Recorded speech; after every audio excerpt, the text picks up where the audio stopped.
오늘 성경 말씀은 잠언 22장 4절입니다. 초대 교부였던 어거스틴은 제자들로부터 훌륭한 크리스천이 되는 길이 무엇인지 잘 믿는 비결을 가르쳐 달라는 질문을 받았습니다. 그러자 어거스틴은 훌륭한 그리스도인이 되는 길은 겸손이다 라고 대답하였습니다. 그러자 두 번째로는 무엇입니까? 라고 묻자 둘째도 겸손이다 라고 대답하였습니다. 또다시 셋째는 무엇입니까? 라고 묻자 셋째도 겸손이다 라고 대답하였다고 합니다. 그리고 제자들에게 천사가 마귀가 된 것은 교만 때문이고 사람이 천사가 될 수 있는 길은 겸손하면 되느니라 라고 하였습니다. 기독교 신앙은 은혜를 받아야 가능합니다.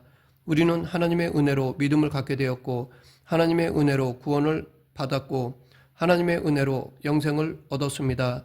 그런데 이 은혜는 겸손한 사람이 받는 것입니다. 왜냐하면 하나님은 거만한 자를 비웃으시고 겸손한 자에게 은혜를 주시는 분이시기 때문입니다. 그러하기에 우리는 겸손해야 할 것입니다. 이것이 우리가 겸손해야 할 첫 번째 이유인 것입니다. 즉 하나님이 겸손을 원하시기 때문에 우리는 겸손해야 합니다. 성도가 겸손해야 할 가장 중요한 이유는 하나님께서 겸손을 원하신다는 것입니다. 미가서 6장 8절에 보면 하나님께서 사람에게 선한 것이 무엇인지를 보여주시고 사람들에게 구하시는 것이 세 가지 나옵니다. 첫째, 공의를 행하는 것입니다. 둘째는 인자를 사랑하는 것입니다. 셋째는 겸손히 하나님과 함께 행하는 것입니다. 여기서도 알 수 있듯이 하나님은 겸손한 자를 좋아하십니다. 겸손한 사람만이 하나님과 동행할 수 있습니다. 하나님은 교만한 자를 물리치십니다. 둘째, 우리는 예수님께서 겸손의 본을 보이셨기 때문에 겸손해야 합니다. 그리스도인이 닮아야 할 예수님의 성품 중에 가장 두드러진 성품은 겸손함입니다. 빌립보서 2장 5절에 보면 우리 안에 그리스도 예수의 마음을 품어야 한다라고 말하고 있습니다. 그리고 빌립보서 2장 6절부터 8절에서 가르치는 예수님의 마음은 자기를 낮추는 겸손의 마음입니다. 즉 주님은 그 근본 하나님과 본체이시지만 하나님과 동등됨을 취할 것으로 여기지 않으시고 자기를 낮추시고 자기를 비우시고 종의 형체를 가지시고 사람들과 같이 되셨다고 말합니다. 우리는 예수님에게서 온유하고 겸손함을 배워야 합니다. 마태복음 11장 29절에 보면 주님께서 제자들에게 나는 마음이 온유하고 겸손하니 나의 멍에를 메고 내게 배우라 라고 말씀하셨습니다. 예수님께서 겸손의 본을 보이셨기 때문에 우리도 겸손해야 합니다. 성도가 겸손해야 할 세 번째 이유는 성경이 겸손을 명하고 있기 때문입니다. 성경에는 겸손에 관한 명령이 많이 있습니다. 그 중에 골로새서 3장 12절에 보면 그리스도인이 입어야 할 옷 5가지를 말하고 있습니다. 그것은 긍휼과 자비와 겸손과 온유와 오래 참음의 옷입니다. 우리는 항상 옷을 입고 다니듯이 우리는 언제나 겸손해야 합니다.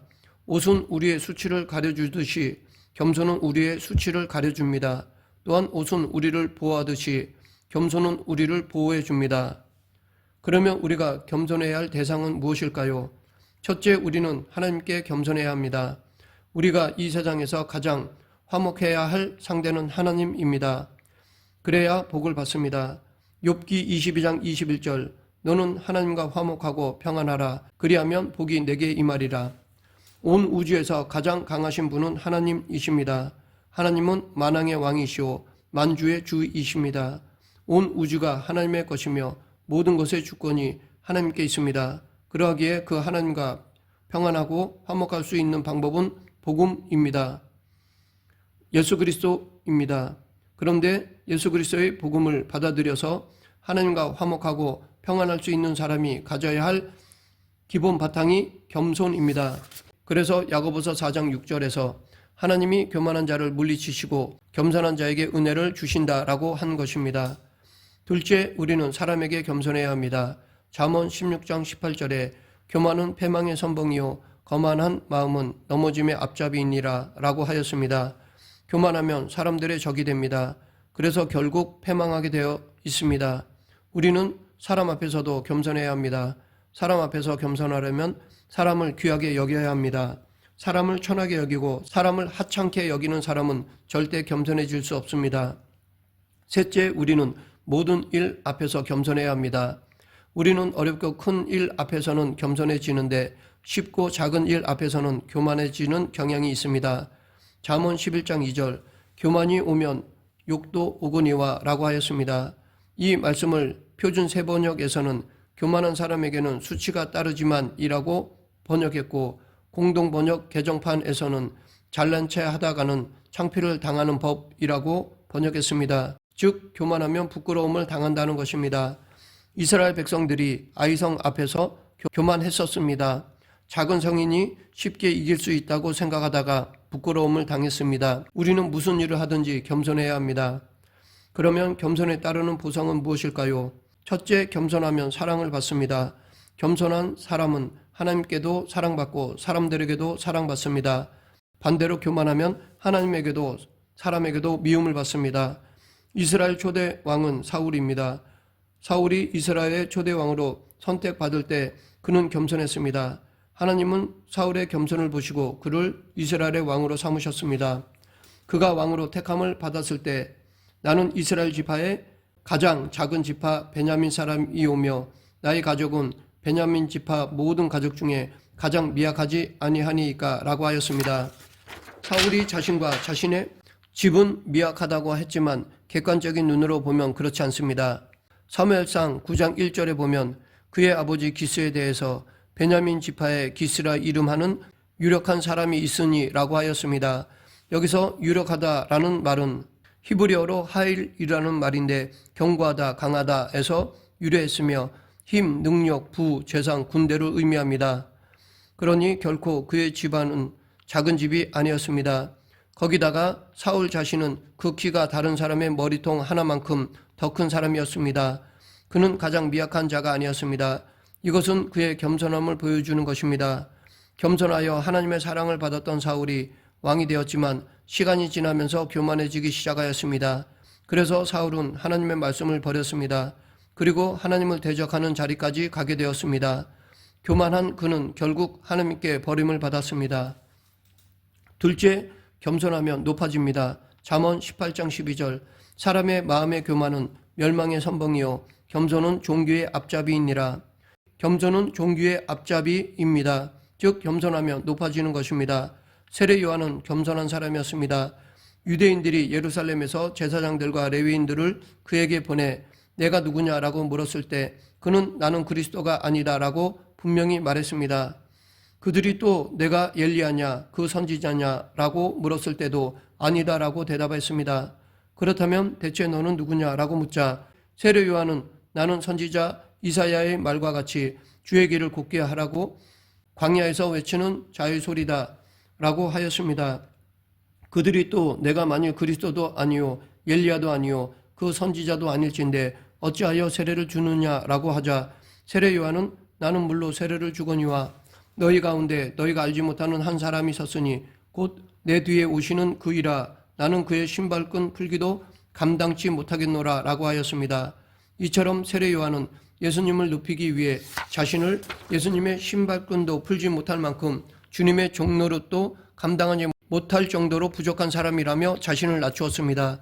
이렇게 겸손했던 세례 요한을 예수님이 높이셨습니다. 예수님은 여자가 낳은 자 중에 세례 요한보다 큰 이가 일어남이 없었다라고 하셨습니다. 세상에서는 겸손하면 사람들이 짓밟으려 합니다. 그런데 하나님이 높이시는 것입니다. 그러니 높아집니다. 왜냐하면 이 세상에는 하나님을 이길 사람이 없기 때문입니다. 마귀는 형들을 이용하고 보디발의 아내를 이용해서 요셉을 죽이려 하고 가장 낮은 곳까지 짓밟았습니다. 그런데 하나님이 요셉을 높이시니 요셉이 결국 높아졌습니다. 바로가 요셉보다 높은 것은 왕의 자리뿐이라고 할 정도로 높여주셨습니다. 이처럼 겸손하면 결국 높아집니다. 셋째, 겸손하면 복을 받습니다. 겸손하면 하나님께서 복으로 보상해 주십니다. 그 중에 하나가 재물의 복입니다. 오늘 본문 4절 겸손과 여호와를 경외함의 보상은 재물과 영광과 생명이 있니라. 겸손의 첫 번째 보상이 재물입니다. 복음의 능력 중에 하나가 재물의 복입니다. 고린도후서 8장 9절 우리 주 예수 그리스도의 은혜를 너희가 알거니와 부유하신 이로써 너희를 위하여 가난하게 되심은 그의 가난함으로 말미암아 너희를 부유하게 하려 하심이라. 주님의 은혜로 부유케 되는 것입니다. 또 다른 하나는 영광의 복입니다. 오늘 본문 4절 겸손과 여호와를 경외함의 보상은 재물과 영광과 생명이니라. 겸손의 두 번째 보상이 영광입니다. 마지막 하나는 생명의 복입니다. 즉 겸손의 세 번째 보상이 생명입니다. 건강의 복입니다. 표준 세번역에서는 장수라고 번역했고 공동 번역에서는 건강이라고 번역했습니다. 아람 왕의 군대 장관인 나아만 장군이 나병에 걸려서 엘리사를 찾아왔을 때 엘리사는 직접 나와서 나아만의 얼굴을 보지도 않고 사람을 시켜 요단강에서 7번 씻으라고 하였습니다. 이때 자칫 잘못했으면 나아만은 치료를 받지 못하고 돌아갈 뻔했습니다. 다행히 나아만 장군이 자기 부하의 말을 듣고 겸손하게 옷을 벗고 요단강에 들어갔기 때문에 치료가 되었습니다. 만약 그가 끝까지 교만했다면 그의 나병은 치료되지 못했을 것입니다. 나아만 장군은 겸손했기 때문에 치료를 받은 것입니다. 그러면 우리는 어떻게 겸손해질 수 있을까요? 우리가 겸손해지는 방법은 첫째, 우리는 실패와 고난을 통해 겸손해질 수 있습니다. 역대하 33장 12절에서는 악한 왕이었던 므낫세에 관해서 그가 환난을 당하여 그의 하나님 여호와께 간구하고 그의 조상들의 하나님 앞에 크게 겸손하여 라고 하였습니다. 그가 크게 겸손해진 것은 환난을 당했기 때문입니다. 그에게는 고난이 약이 되었습니다. 또한 시편 107편 12절에서도 그러므로 그가 고통을 주어 그들의 마음을 겸손하게 하셨으니 라고 하였습니다. 하나님이 주신 고통은 교만했던 사람의 마음을 겸손하게 만듭니다. 사도 바울은 대단한 사람입니다. 어떤 학자는 인류 역사상 가장 큰 영향력을 미친 사람이 사도 바울이라고 말할 정도입니다. 신약 성경의 절반을 그가 기록했을 정도이니 대단한 사람임은 분명합니다. 그런데 그는 교만하지 않았습니다. 그러면 그는 왜 겸손했을까요? 자기의 육체의 가시 때문입니다. 그는 불치병을 가지고 있었습니다. 하나님께서 육체의 가시를 교만의 병에 걸리지 말라고 예방주사로 주신 것입니다. 고난은 신비입니다. 다니엘이 포로로 잡혀갔을 때 그의 나이가 약 18세 정도였습니다. 그의 나이가 53세 정도였을 때 느부갓네살 왕은 교만했습니다. 그는 자기의 힘으로 대제국 바벨론을 세웠다고 생각했습니다. 그런데 하나님께서 그를 치셨습니다. 그래서 그는 정신이 이상해져서 7년 동안 짐승처럼 살았습니다. 풀을 뜯어 먹으며 광인으로 7년을 살았습니다. 7년 만에 하나님께서 그의 정신을 되돌아오게 하고 그를 다시 왕의 자리에 앉혔습니다. 그때서야 느부갓네살 왕은 천지 만물의 주가 여호와 하나님이신가 하나님께서 모든 세상을 다스리신다는 사실을 알고 하나님 앞에 겸손해졌습니다. 그는 고통을 통해서 겸손해진 것입니다. 실패와 고난은 우리를 겸손하게 만들어줍니다. 둘째, 우리는 하나님을 대면하면 겸손해질 수 있습니다. 대부분의 사람들은 자기보다 높거나 탁월한 사람을 만나면 겸손해지게 되는데 지존자이신 하나님을 만나면 겸손하다 못해 죽은 사람처럼 될 것입니다. 베드로는 주님을 만난 후 자기가 죄인이라는 겸손한 고백을 하였습니다. 어느 날 예수님이 베드로의 배에 오르셔서 설교를 하셨습니다. 그리고 설교 후 깊은 데로 가서 그물을 내리라고 말씀하셨습니다. 베드로는 예수님의 말씀에 순종해서 그물을 던졌습니다. 그러자 그물이 찢어질 만큼 고기가 잡혔습니다. 베드로는 주님이 보통 랍비라고 생각했는데 그분이 메시아라는 것을 알게 된 것입니다. 그 사실을 알자 베드로는 주님 앞에 엎드렸습니다. 주님을 만나니 겸손해진 것입니다. 하나님이신 예수님을 만나니 겸손해진 것입니다. 셋째, 우리는 자기의 실체를 알면 겸손해질 수 있습니다. 사도 바울이 겸손했던 이유를 앞에서는 육체의 가시 때문이라고 했는데 또 하나의 이유가 있습니다. 바울은 자기의 실체를 알았던 것입니다. 그래서 디모데전서 1장 15절에서 죄인 중에 내가 괴순이라 라고 하였던 것입니다. 이처럼 사도 바울은 자기의 실체를 정확히 알았기 때문에 겸손했던 것입니다. 누가복음 14장에 보면 잔치에 청함을 받은 사람들이 높은 자리에 앉는 것을 보신 예수님께서 잔치에 청함을 받으면 높은 자리에 앉지 말고 낮은 자리에 앉으라고 말씀하시면서 결론으로 무릇 자기를 높이는 자는 낮아지고 자기를 낮추는 자는 높아지리라 라고 말씀하셨습니다. 우리도 나의 실체를 온전히 깨달으면 자신이 얼마나 연약한 존재인지를 깨닫고 예수님의 사랑이 얼마나 큰지를 알 수 있습니다. 말씀을 맺겠습니다. 하나님은 겸손한 자를 좋아하시는 반면에 교만한 자를 싫어하십니다. 그래서 하나님은 겸손한 사람에게 은혜를 주시고 교만한 자를 물리치십니다. 그러므로 우리 모두 겸손하게 살아가는 성도가 되길 간절히 축원합니다. 기도하겠습니다. 사랑과 은혜가 풍성하신 하나님 아버지, 예수님의 겸손을 본받아 늘 겸손한 마음으로 살아가는 그리스도인이 되게 하여 주시옵소서. 예수님 이름으로 기도드립니다. 아멘.